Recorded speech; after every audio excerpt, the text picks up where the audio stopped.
Hello friends, इस video में हम बात करेंगे एक बम्पर डिमांड वाले एसएमई आईपीओ की, जिसका नाम है प्रथम ईपीसी प्रोजेक्ट आईपीओ। तो ये आईपीओ 11 मार्च को ओपन हो रहा है और 13 मार्च को क्लोज हो जाएगा। तो इस वीडियो में हम इस कंपनी का सारा रिव्यू करेंगे कि कंपनी किस सेक्टर की है और क्या काम करती है, और ये फाइनेंशियली और फंडामेंटली कैसी कंडीशन है, यानी कि प्रॉफिट मेकिंग है या लॉस मेकिंग है, और इसकी ग्रे मार्केट में क्या डिमांड चल रही है, जिससे हमें लिस्टिंग गेन का अंदाजा मिलेगा। तो बने रहिए वीडियो के लास्ट तक। सबसे पहले बात करते हैं इसके डिटेल की। तो इसका फेस वैल्यू रखा गया है 10 रुपीज पर शेयर, और इसका प्राइस बैंड है 71 रुपये से 75 रुपये, और इसकी लॉट साइज रखी गई है 1600 शेयर की, और ये कंपनी टोटल इशू लेके आ रही है 36 करोड़ का, जो कि सारा का सारा फ्रेश इशू है। और इस आईपीओ की लिस्टिंग होगी एनएससी एसएमई पर।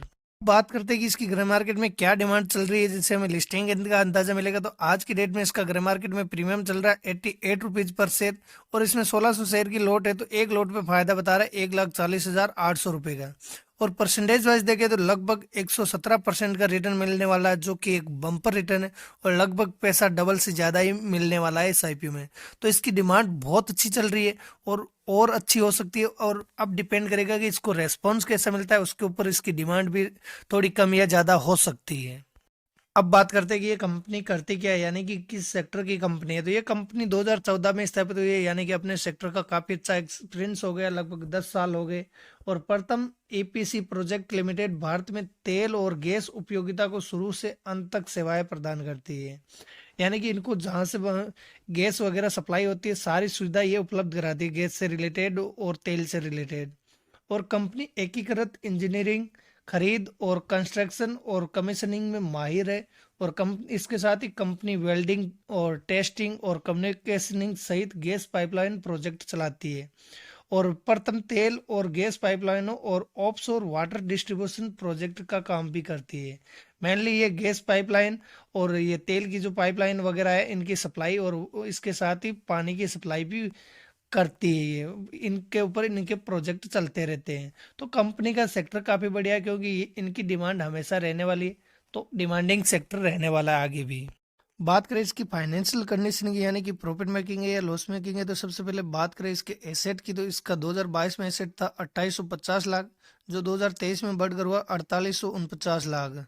और ये फर्स्ट 2 क्वार्टर का रिजल्ट अगले फाइनेंशियल ईयर का दे रखा है, उसका हुआ है एसेट 4643 लाख।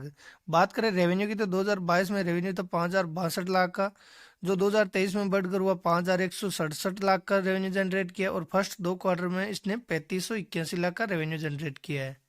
बात करें प्रॉफिट आफ्टर टैक्स की, तो 2022 में 441 लाख का प्रॉफिट जनरेट किया, 2023 में बढ़कर 764 लाख का प्रॉफिट जनरेट किया। और फर्स्ट 2 क्वार्टर में इसने 523 लाख का प्रॉफिट जनरेट किया है। बात करें नेटवर्थ की, तो 2022 में 1033 लाख नेटवर्थ थी, जो 2023 में बढ़कर 1797 लाख हुई। और फर्स्ट 2 क्वार्टर में ये और बढ़कर 2321 लाख हुई। बात करें इनके रिजर्व और सरप्लस की, तो 2022 में 952 लाख इनके पास रिजर्व में थे, जो 2023 में बढ़कर 1716 लाख हुए। और फर्स्ट 2 क्वार्टर में ये और बढ़कर 1025 लाख हो गए हैं। बात करें इनके ऊपर बोरोइंग की, तो 2022 में 246 लाख की थी, जो 2023 में बढ़कर 1418 लाख की हुई। और फर्स्ट 2 क्वार्टर में ये घटकर 952 लाख की रह गई। ओवरऑल देखें तो इनके ऊपर बोरोइंग ना के बराबर है, क्योंकि इनके पास रिजर्व में अच्छा खासा पैसा है, और बोरोइंग रिजर्व से कम है, तो ये कभी भी इसको चुकाने की क्षमता रखती है। तो ओवरऑल देखें तो फाइनेंशियल कंडीशन तो कंपनी की काफ़ी बढ़िया है। बात करें इसकी की इंडिकेटर की, तो इसका अर्निंग पर शेयर वैल्यू आ रहा है 5.8 का, जो कि ठीक ठाक है, और पी रेशियो 12 का, जो कि काफ़ी बढ़िया है। और इसकी आर ओ ये 45% की, और आर ओ सी ये 24% की, जो कि दोनों ही ज़बरदस्त है। और रिटर्न ऑन नेटवर्थ की वैल्यू आ रही 22.55 की, और इनके ऊपर डेप्ट ना के बराबर है, जिसको ये कभी भी चुकाने की क्षमता रखती है। ओवरऑल देखें तो कंपनी फाइनेंशियली और फंडामेंटली दोनों ही नज़रिए से स्ट्रॉन्ग कंपनी नज़र आ रही है। और ये कंपनी जो आईपीओ से पैसा जुटा रही है, उनका यूटिलाइज करेगी नई मशीनरी को इंस्टॉल करने में। तो ओवरऑल देखें तो इसका पैसा भी अच्छी जगह यूटिलाइज होगा, यानी कि वो अपने बिजनेस को एक्सपेंड करने बढ़ाने के लिए ही यूटिलाइज हो रही है, जो कि एक कंपनी के लिए पॉजिटिव पॉइंट रहता है कि उसकी ग्रोथ के चांसेस ज़्यादा हो जाते हैं। बात करें इसकी एंकर इन्वेस्टर लिस्ट की, तो एंकर इन्वेस्टर लिस्ट भी आ गई है, जिसमें नव capital fund, Jindal global fund, craft emerging fund और एलसी रेडीनेस फंड, ये ओवरऑल फंड इसमें इनकी हिस्सेदारी रहेगी लगभग 19% और 11% ऐसे करके अलग अलग परसेंटेज वाइज इनकी हिस्सेदारी रहेगी। ओवरऑल देखें तो एंकर इन्वेस्टर लिस्ट भी काफ़ी अच्छी लग रही है। बात करें इसकी प्रमोटर होल्डिंग की तो आईपीओ आने से पहले 100% की प्रमोटर होल्डिंग है, जो कि आईपीओ लाने के बाद में 72% की रह जाएगी, यानी कि आईपीओ लाने के बाद भी इसकी प्रमोटर होल्डिंग अच्छी बच जाएगी।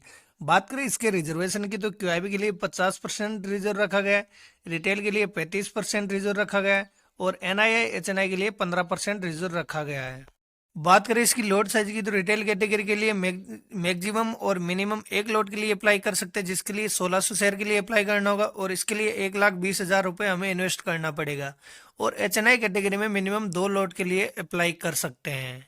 बात करें इसके अलॉटमेंट की तो इसका अलॉटमेंट आएगा 14 मार्च को, रिफंड होगा 15 मार्च को और इस आईपीओ की लिस्टिंग होगी 18 मार्च को। अब फ्रेंड, हमने इस कंपनी का सारा रिव्यू कर लिया, तो फाइनल डिसीजन लेना है कि इस आईपीओ में अप्लाई करना है या अवॉइड करना है। तो इस आईपीओ में लिस्टिंग के इनके काफ़ी अच्छे चांसेस है, क्योंकि इसकी ग्रे मार्केट में डिमांड काफ़ी बढ़िया चल रही है और कंपनी का सेक्टर भी काफ़ी बढ़िया और फाइनेंशियल और फंडामेंटल कंडीशन भी काफ़ी बढ़िया है। तो इस हिसाब से हम लिस्टिंग के लिए अप्लाई कर सकते हैं। लेकिन किसी भी आईपीओ में अप्लाई करने से पहले अपना खुद की रिसर्च करने के बाद ही फाइनल डिसीजन लेना चाहिए। किसी के कहने पे अप्लाई आंख बंद करके पैसा इन्वेस्ट नहीं करना चाहिए, क्योंकि एसएमई आईपीओ बहुत ज़्यादा रिस्की होते हैं। इनमें नुकसान के चांस भी जितने प्रॉफिट के रहते हैं उतने ही नुकसान के रहते हैं। तो फाइनल डिसीजन अपनी रिसर्च के बाद ही लेना। और फ्रेंड, आईपीओ के अलॉटमेंट के चांस बढ़ाने के लिए आप फैमिली मेंबर के डीमैट अकाउंट खोल सकते हो, जिसका लिंक मैंने डिस्क्रिप्शन में दे रखा हूँ। आप स्टॉक या जरूरत पे किसी पे आप अकाउंट खोल के अप्लाई कर सकते हो, जिससे अलॉटमेंट के चांस बढ़ जाएंगे। और फ्रेंड, वीडियो अच्छा लगा तो वीडियो को लाइक कीजिए, चैनल को सब्सक्राइब कीजिए, साथ में बेल आइकन को भी ऑन कर दीजिए ताकि हमारे वीडियो का नोटिफिकेशन आपको मिलता रहे। धन्यवाद।